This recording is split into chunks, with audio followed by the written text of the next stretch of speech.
Hi guys, how you doing? Just a quick live as part of our Gears series. One of the things that a lot of people get mixed up with and fall down on is understanding the difference between low gears and high gears. Now, if you don't use that terminology, it's really easy to get mixed up.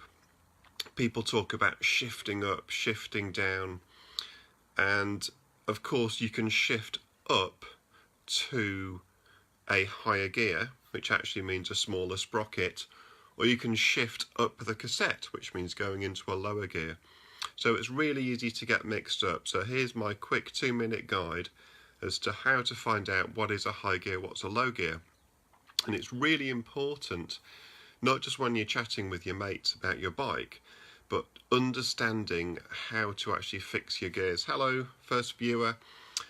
Essentially, I'm just talking about high gears and low gears, what they are and why you need to know about them.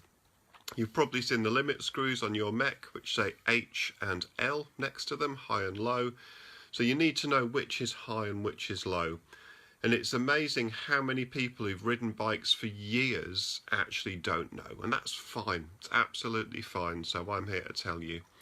If you think about driving a car, the low gear, the first gear, is for the starting out. It's the easiest gear. So the lowest gear on your bike, whether you're looking at the front or the rear, is the easiest to pedal gear. So if we look at the rear cassette and the rear mech, that very largest sprocket you've got, whether it's 50 tooth or 23 tooth, that's your lowest gear. And then the highest gear, just like in a car, is the highest number. So essentially it's going to be the smallest sprocket at the back and the biggest chainring at the front if you've got a front mech. So that's the difference between high gears and low gears. And when I'm teaching classes at Cycle Systems Academy, I'll never say shift up or shift down. I'll always use that terminology, just like port and starboard on a boat, to shift to the low gear, shift to the high gear, because then we all completely understand what's happening. So that's just a tiny little bit of information that a lot of people don't have, and I thought I'd drop in, because next week we are doing our 7-day gear challenge. It's completely free to be a part of.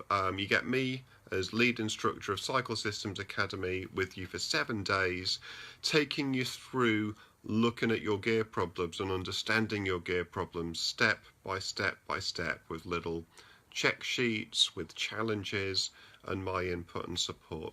So get a look down here. I'll pop the link, go on to our Dial Up Your Cycle Tech Skills group, get joined on there. And I really look forward to next week to having some of you guys along on the gear challenge to start looking at what's in the way of you and a perfect bike with the gears working really smoothly, because everyone can achieve this actually quite easily with a little bit of help. So that's what we're here for. Have a great bank holiday weekend. Bye bye.